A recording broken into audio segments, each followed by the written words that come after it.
Isaías 54, verso 2. Amplia o lugar da tua tenda e estendam-se as cortinas das tuas habitações, e não impeças. Alonga as tuas cordas e fixa bem as tuas estacas. Amém? Feche seus olhos por um momento. Amém.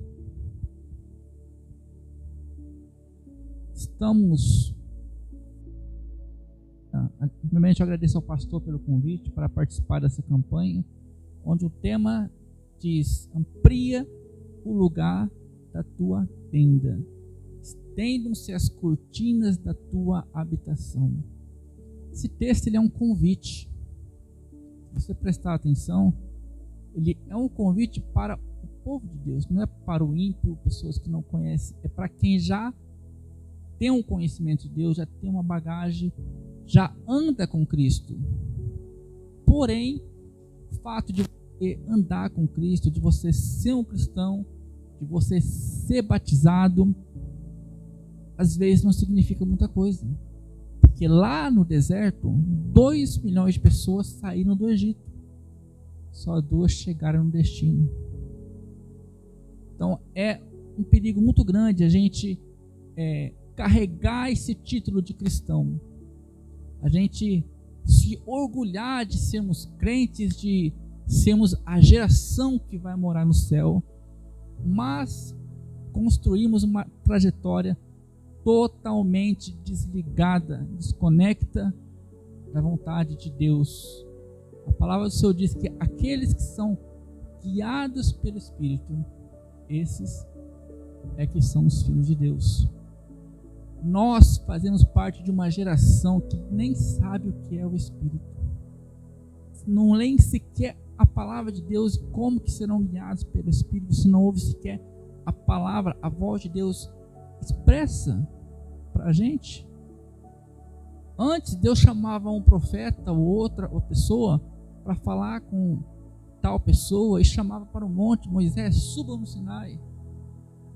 Deus falava individualmente.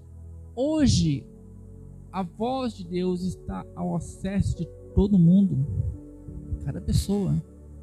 O que nós vemos é um desprezo pela palavra de Deus. E pior que o desprezo, estamos fazendo parte de uma geração de pessoas que estão adulterando a palavra de Deus, estão adaptando ao seu modo de vida, aos seus desejos. Hoje tem igrejas surgindo de todos os tipos. A palavra do Senhor diz que surgiria um tempo em que não sofreriam a sã doutrina. Esse tempo chegou. E onde que entra eu e você nessa história? Onde? O texto é um convite para a gente ampliar o lugar da nossa tenda. Que lugar seria esse? O que você entende por esse texto? Muita gente, muito pastor, muita igreja usa esse texto para quê? Para induzir as pessoas a uma outra vertente, a um outro significado do texto, para fazer campanha de prosperidade, conquistas. E pessoas que olham para o texto: eu tenho que ser um conquistador, eu tenho que evoluir, eu tenho que expandir, meus negócios, minha conta bancária, eu tenho que ser um vencedor. Infelizmente, muitas pessoas entendem isso, mas não é bem assim. Esse texto foi tema também, um dia, de um dos sermões mais conhecidos e mais ilustres da história, século XVIII. Havia um rapaz chamado William Carey. E esse rapaz, ele tinha um sonho de levar o evangelho para a Índia. E nesse período não havia missões, não havia missionários. A igreja estava acomodada ali no seu cantinho, no seu quadrado. E esse jovem um dia procurou seus pastores batistas, e procurou seus pastores e disse: eu quero ir para a Índia, eu quero fazer a diferença. Lá tem muita gente perdida, eu quero. Os pastores falaram o seguinte: meu rapaz, quando Deus quiser salvar os estrangeiros, Ele não vai precisar nem de mim nem de você, Ele vai fazer sozinho. Tá? Então fica na tua aí. Passou algum tempo, deram uma oportunidade para ele. Igual foi o texto que ele leu. Se aproveitou da oportunidade e leu: amplia o lugar da tua tenda, estendo-se as cortinas da tua habitação, não o impeças. Alonga as tuas cordas, fixa bem as tuas estacas. E naquela pregação ele dizia o seguinte: nós devemos esperar grandes coisas de Deus e projetar grandes coisas para Deus. E no final daquele sermão, os pastores chamaram ele: vem cá, William, você tinha razão. A igreja do século XVIII, eles estavam com a mentalidade fechada. Quando o texto diz amplia o lugar, está dizendo de um ambiente espiritual. Às vezes o lugar que tem que ser ampliado é a nossa visão, é a nossa mentalidade sobre o evangelho, o cristianismo. Temos que deixar de ser religiosos para passar a ser servos e cumprir o ID. Então ali aqueles pastores se reuniram. Eles vão organizar a primeira organização missionária da história. Eles enviam o William Carey, que é conhecido como o primeiro missionário. Aquele rapaz, ele vai para a Índia, ele vai fazer uma obra tremenda naquele país. E ali será inaugurado um grande período de missões. Ali vai ser o início. Mas ali grandes missionários vão partir para a Índia, para a China, para a América, vão evangelizar o mundo inteiro a partir de um ato que surgiu de uma pregação. Aqueles pastores estavam com a mentalidade presa. Minha igreja, meu púlpito, minha oportunidade, minha escala. É isso que Deus quer para você? É somente isso? Será que não há algo a mais que isso? Existe um propósito na vida de todo mundo. Deus tem um plano para a sua vida, sabia? Quando a gente amplia o lugar tem a ver com uma direção que Deus dá para a nossa vida. Abraão, sai da tua terra e vá para um outro lugar, uma terra que eu vou te mostrar. Josué, conquiste aquele lugar. Há um lugar para ser conquistado por mim e por você. Eu não sei o que Deus tem para a sua vida, mas há algo para você fazer. Existe algo para você colocar os seus pés e para você estabelecer ali a vontade de Deus. Mas o texto fala também sobre estendo-se as cortinas da tua habitação. Quando Abraão ele saiu, as tendas já estavam com ele. Onde ele pousava, onde ele ficava, ele que estendia as suas tendas. Então aqui a gente tem dois focos. Primeiramente, lugar. Algo a ser conquistado externamente. Uma visão externa do que Deus tem para mim e para você. Tem pessoas que Deus tem um chamado de missionário. Pessoas que Deus tem um chamado de pastorado. Outras para evangelismo. Outras para cuidar de pessoas. Para ensinar. E as tendas? Nós temos que ter uma visão do que Deus quer. As tendas, uma visão interna do que há dentro de nós. Nós temos que crescer para fora e internamente também. Ninguém vai fazer nada se não crescer na palavra de Deus. Ninguém faz nada se não crescer internamente também. Não é apenas expandir lá fora, querer territórios. Temos que crescer interiormente. Paulo foi um dos homens mais usados por Deus. Por quê? Se você estudar a vida de Paulo, ele era um dos homens mais instruídos, mais inteligentes, capacitados da sua época. Deus pode usar um camelo, pode usar um burro, um jumento, pode. Mas aquele que se capacita, aquele que se dá a estudar, a conhecer a palavra, ele tem um leque de oportunidades. E quando a palavra do Senhor diz estenda, é para você crescer. externamente à proporção que você cresce interiormente. É impossível você levar a mensagem de um Deus que você não conhece sobre ele. Concordam? Temos que conhecer. Oséias 6, capítulo 3. Conheçamos e prossigamos em conhecer.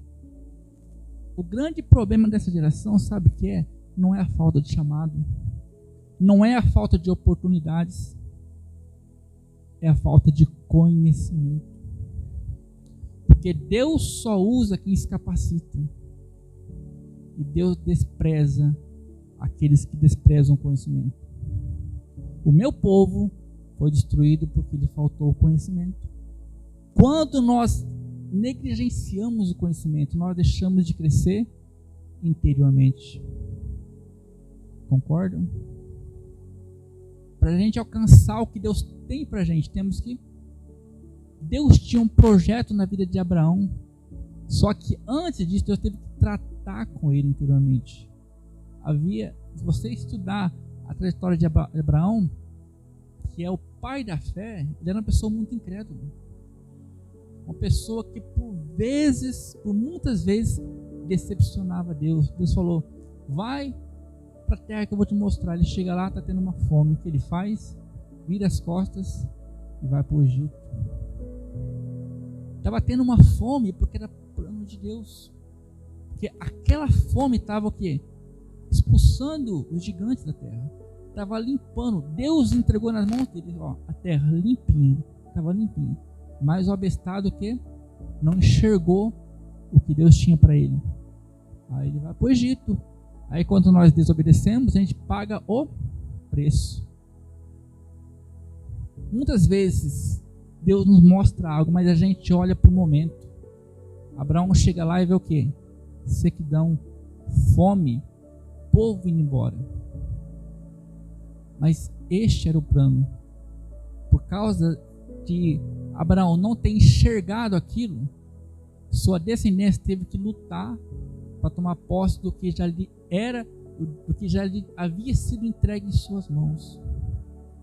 O texto continua dizendo: e não o impeças. O que tem impedido Deus de agir em nossa vida, em nossa geração? Você parou para pensar? Nós fazemos parte da chamada de um período chamado da graça. Antigamente só profetas, reis, um indivíduo ou outro tinha acesso à presença de Deus. Um indivíduo ou outro recebia o Espírito Santo. Hoje todos podem receber. Todos, eu, você, cada um de nós. Jesus falou: as obras que eu faço, vocês poderão fazer maiores que as minhas. Por que não fazemos? Porque nós impedimos. O texto fala: não impeça, mas nós impedimos Deus de agir. Quando que eu impeço? Quando eu sou indiferente, quando eu desprezo a voz de Deus. Sabe aquela vozinha que a gente ouve no nosso coração? Filho, filha, vai estudar a Bíblia. Não assista isso. Mas não é pecado. Não, tudo bem, mas não é pecado, mas o que é mais importante para você? O conhecimento ou passar seu tempo assistindo algo que é inútil? Não faça isso. Ore, gaste tempo em oração. A gente sabe o que tem que fazer. Sabemos ou não sabemos? A gente faz. O tempo passa. Vai passando. Semana eu me propus a fazer uma viagem no tempo. Me recorri a uma pregadora antiga chamada Kathryn Kuhlman. Eu passei horas ouvindo e assistindo as pregações daquela mulher. Onde ela chegava, a presença de Deus varria o lugar. Pessoas se levantavam de cadeira de rodas. Era um mover tremendo do Espírito. E uma coisa que aquela mulher sempre dizia: o que eu tenho, vocês podem ter também. Mas Tem um preço a ser pago. E o preço não é barato. Tem que ser pago um preço. Existe um preço pela unção. Um preço pela revelação de Deus. Um preço que nós não estamos dispostos a pagar. E o tempo passa. O texto também fala o seguinte, depois de falar sobre impedimento, fala o seguinte: alonga as tuas cordas e fixa bem as suas estacas. Alongue as tuas cordas. Existe algo que você já tem. As tuas cordas, seus dons, seus talentos precisam ser o quê? Esticados, lapidados, trabalhados. Todos temos dons. Todos temos talentos. Todos temos uma capacidade maior ou menor. Só que estão lá enferrujadas, encalhadas, muitas vezes, porque nós não exercitamos. Quando Deus fala, alonga as tuas cordas, Ele fala o seguinte: use aquilo que você já tem, aprimore os seus talentos, invista nos teus talentos. Qual que é o teu dom? É ensinar? Então, você tem que lapidar esse teu talento. Você tem que refinar o que você já tem. Jesus passou 30 anos estudando para pregar, 3 anos. Ele se preparou 90% para pregar 10. E hoje, os que se preparam 10, querem pregar 90. Os que se preparam. Por isso que o Senhor teve sucesso, êxito. Ele não falhou na sua missão, porque ele fez a coisa correta. E por fim fala o seguinte: fixa bem as tuas estacas. Por quê? Fixa bem as suas estacas. Ele está dizendo o seguinte, o texto: não se mova de um propósito. Você definiu o seu propósito? Fixa aí as suas estacas. Não se mova. Permaneça. A gente começa algo e para.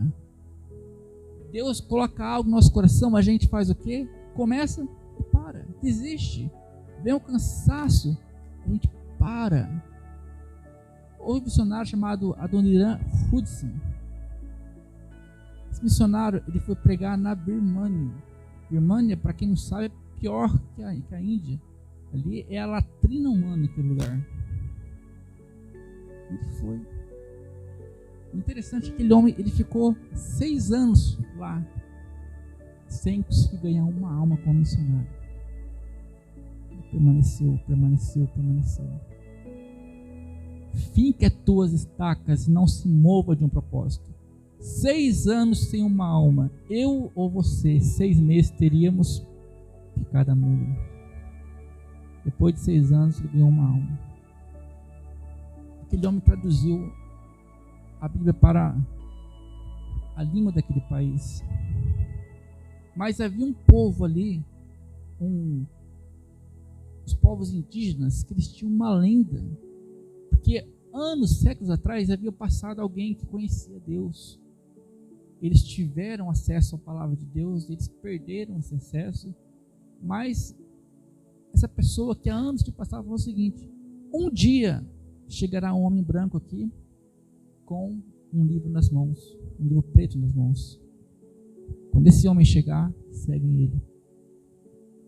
Aquele homem estava lá, firme no propósito, sem muito sucesso, sem muito resultado, permaneceu. Até que um dia, alguém desse povoado vem e vê aquele homem branco, olha na sua mesa e vê aquele livro preto. Volta para sua tribo, achamos, ele chegou. Eles vão lá, busca o Adoniran, levam para lá.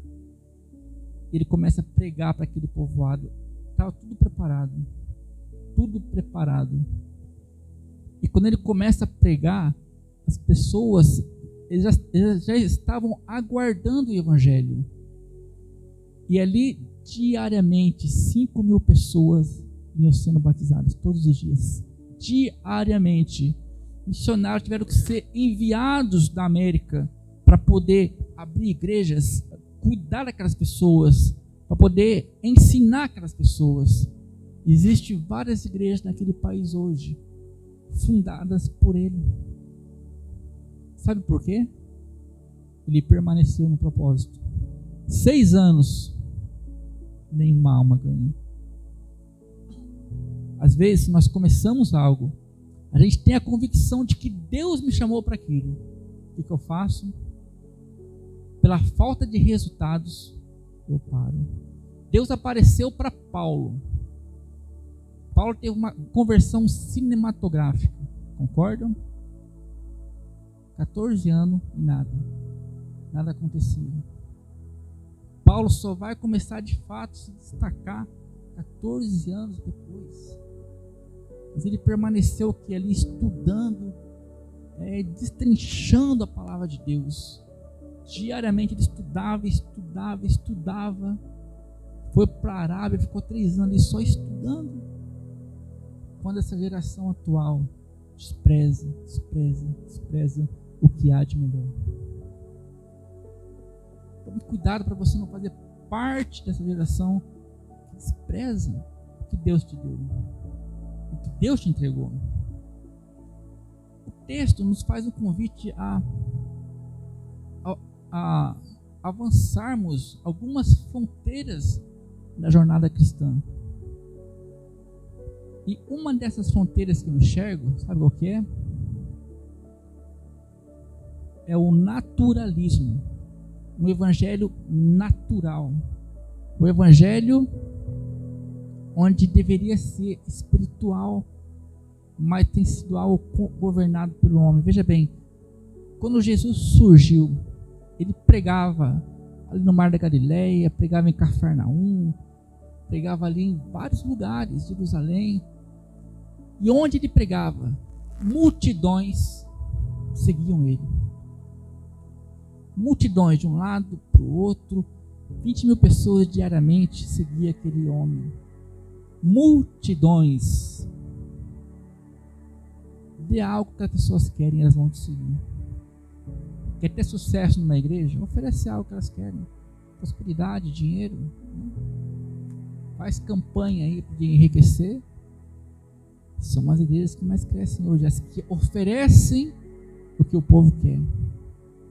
Mas não se esqueçam que Arão ofereceu o que o povo queria, enquanto Moisés estava lá em cima recebendo os mandamentos para guiar o povo.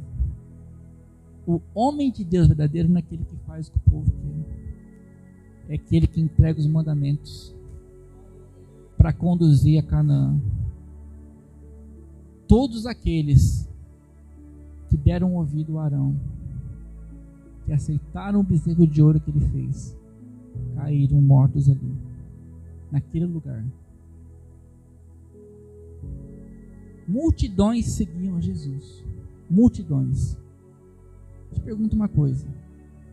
Após a crucificação, aonde estava aquela multidão? Desapareceu. Jesus fez homem ressuscitar. Isso é o que a Bíblia fala. Fora as muitas coisas que ele fez que a Bíblia não fala. Porque ele fez muitas outras coisas que não estão escritas aqui. Ele fez cego enxergar, surdo ouvir, mudo falar, coxo andar, paralítico andar, andou por sobre o mar. Tanta coisa que ele fez. Não foi suficiente. Sabe por quê? Aquela geração, aquela multidão que seguiam eram pessoas naturais. Que estavam atrás do quê? Benefícios. Curas, multiplicação dos pães, milagres, né? Tudo aquilo que Jesus estava fazendo. Mas chegou o momento que o Senhor chama eles para um monte e começa a pregar um sermão chamado Sermão da Montanha. E ali ele começa a falar sobre o reino de Deus. E quando ele começa a falar sobre o reino de Deus, ali um por um começa, um chama o outro, cadê? Chega. E um por um vai, indo embora. Até que ficou os 12. O Senhor fala: vocês também não querem seguir eles? Aí vem o Pedrão ali, ó. Para onde nós iremos? Só o Senhor tem as palavras da vida eterna. Para onde iremos nós? Então, a primeira fronteira que nós temos que avançar, a gente tem que alargar nossas estacas, é desse evangelho natural, essa religiosidade, na verdade. Deus nos chamou para sermos pessoas naturais. Deus não nos chamou para sermos iguais a todo mundo. Vivemos na plenitude dos tempos, onde o Espírito Santo está disponível dentro de você, para você fazer algo na sua casa, na sua vizinhança, na sua igreja, no seu serviço. Seja diferente, faça a diferença. Aquela multidão só queria os benefícios. Pouco tempo depois, aquela mesma multidão que recebeu pães, que recebeu milagres, estava dizendo: Barrabás, Barrabás, crucifica. Assim são aqueles que só querem benefícios. Primeira decepção com a igreja que eles fazem: pica mula. Porque estão atrás de benefícios. Tem um monte de músicos aí, ó, né, que secou, né, a agenda deles, estão pulando fora e criticando a igreja, porque secou, porque só estavam atrás dos benefícios do que a igreja estava ali proporcionando. Mas tudo passa nessa vida, né? Passa a fama, passa o sucesso, e quando o sucesso vai embora, o que se fecha? As oportunidades. Aí que a gente vê que realmente os homens de Deus de verdade, os vidas de verdades, são aqueles que não estão pelo dinheiro. A segunda fronteira a ser ultrapassada é a do conhecimento. O conhecimento é uma ponte que vai nos conduzir do natural para o sobrenatural, um outro nível de vida. Por que conhecimento? Após a crucificação, quantas pessoas permaneceram? 500. Apenas 500 pessoas permaneceram. E por que elas permaneceram? Fala para mim. Porque elas tinham o conhecimento. Elas entenderam o livro de Isaías, as profecias sobre a crucificação. Enquanto que para muitos, olhar o líder do cristianismo, essa nova religião, era uma ofensa, enquanto que para eles ver o seu líder crucificado era sinal de derrota, fraqueza, os que tinham conhecimento sabiam que ali era a vitória sobre o pecado, sobre a morte, sobre o diabo. Muitos enxergaram o Filho de Deus em Jesus. Muitos diziam: não é possível, nunca houve um homem como este. Jamais houve alguém que fez o que ele fez. Só pode ser o Messias. E permaneceram firmes, porque não estavam na igreja atrás de oportunidades, de benefícios. Estavam porque tinham o conhecimento. Meu povo é destruído pela falta de conhecimento. Veja a importância que tem o conhecimento na vida do cristão. Como que faz a diferença? E uma terceira fronteira existe a ser ultrapassada na nossa jornada cristã. O conhecimento, ele é uma ponte, mas há ainda uma terceira fronteira. Após a crucificação, ficaram 500 discípulos, concordam? Mas lá em Atos, capítulo 1, houve uma ordem para eles ficarem buscando a Deus, orando, até que recebessem do alto a visita do Espírito Santo, o revestimento do poder de Deus, a descida, o batismo do Espírito Santo, que estava para acontecer. Jesus havia dito: se eu não for, o Espírito não virá. eu tenho que ir para que ele venha. Porque, veja bem, Jesus teve seu período, seu momento. Lá no Antigo Testamento, era um período que o Deus Pai era predominante, não que os outros não estivessem. Jesus teve seu período. Após Jesus, ele encerrou. Agora vem um período do Espírito Santo. E esse período, ele quer agir, ele quer fazer através de mim e de você, através de cada indivíduo. É o período da igreja. Jesus teve a sua função. Ele foi o sacrifício vivo. Mas após a sua partida, quem ficou? A igreja. E o que foi que Jesus deixou para manter a igreja viva? Para fazer com que a igreja avançasse? O que ele tinha de melhor? O Espírito Santo. Aquele que lá no passado agia na vida de Moisés, na vida de Josué, na vida de Samuel, na vida de indivíduos que a gente olha para a Bíblia e fala, nossa, cara. Mas o cara individual do passado pode ser hoje eu ou você. Hoje Deus não escolhe, aquele vai ser um profeta, aquele outro lá da outra igreja vai ser alguém importante. Quem decide é eu e você. São aqueles que estão dispostos a estender as suas estacas, aqueles que estão dispostos a ampliar o lugar do seu conhecimento, aqueles que estão dispostos a pagar o preço. Deus pode usar todo mundo. Era para o mundo inteiro para ter sido evangelizado, mas Deus só pode usar, na verdade, uma migalha de gente. São aqueles que entenderam, aqueles que permaneceram firmes. 500 pessoas tinham conhecimento, mas dessas 500, apenas 120 permaneceram firmes, esperando além do conhecimento, esperando o quê? O revestimento do Espírito Santo. E foram esses 120 que ultrapassaram as fronteiras do sobrenatural. Dentro da igreja tem aqueles que são naturais, amém? Aqueles que têm um conhecimento e aqueles que navegam pelo sobrenatural. Se você está ali no meio termo do conhecimento, tá bom, pelo menos está no meio termo. Mas você pode avançar um pouco mais, pode ir um pouco adiante, sair do natural, avançar um pouquinho no sobrenatural. Existe algo para Deus fazer na tua vida, na minha vida.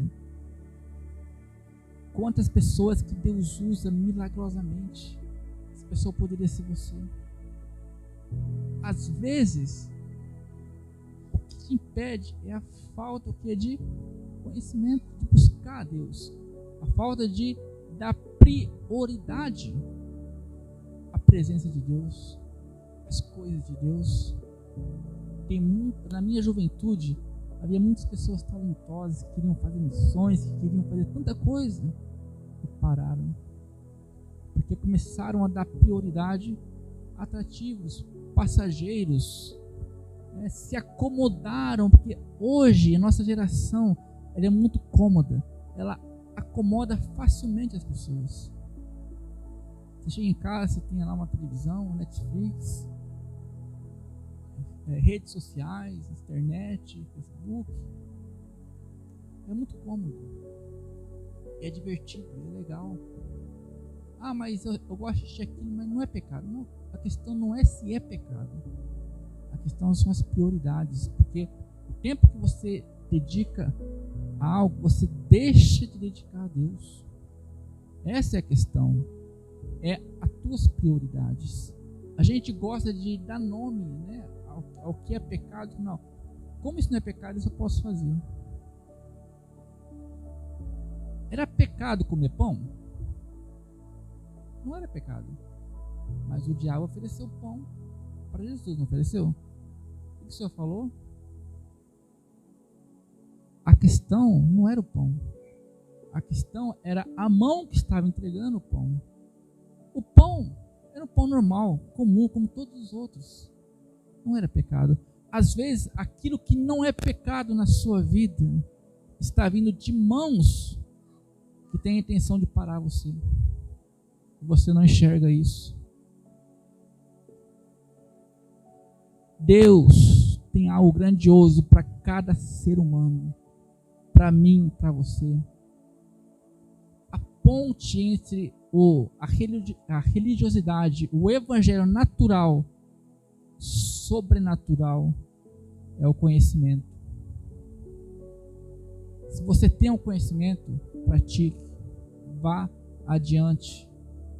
Tenha uma vida de oração, uma vida de constante busca a Deus. Faça a diferença. Seja a diferença. Deus não espera muito da igreja no geral. Ele espera de pessoas que individualmente vão abrir o coração para Deus. Lá em Apocalipse 3:20, o Senhor fala: eis que estou à porta e bato. Aquele, não é a igreja no geral, não são multidões, é individualmente, o singular. Aquele que abrir, eu entrarei e serei com ele. Quem que é aquele? Aquele pode ser você. Aquele foi Billy Graham, aquele foi Kathryn Kuhlman, aquele foi William Carey, aquele foi John Wesley, George Whitefield, tantos nomes. Sabe por quê? Por um motivo. Esses homens abriram a porta. O Senhor estava batendo. Eles ouviram e abriram a porta. Nós fazemos parte de uma geração que fechou as portas para Deus. Não ouve a Deus. Não quer saber de Deus. Quer saber de benefícios. Mas você pode, nessa noite, desse dia em diante, abrir as tuas portas para Deus. E ser aquele que Ele vai entrar e vai cear com você. Ali aonde vai começar a acontecer o sobrenatural na sua vida. Tudo começa com uma decisão. Eu tenho que abrir a minha porta para Jesus entrar, para que eu viva o verdadeiro cristianismo, o verdadeiro evangelho, que é Cristo em vós, a esperança da glória. Colossenses 1:27. Cristo em você, dentro de você. Cristo guiando você, a tua mente, o teu coração. Cristo em você é a esperança para um mundo perdido. É a esperança para uma igreja que está perdendo rumo. É a esperança para a sua família, os seus parentes, os seus vizinhos. Fique com essa mensagem. Cristo em você e a esperança. Amém? Vou chamar o pastor, amém? Deus. Oh, aleluia. Glória a Jesus. Uma salva de palmas para Jesus.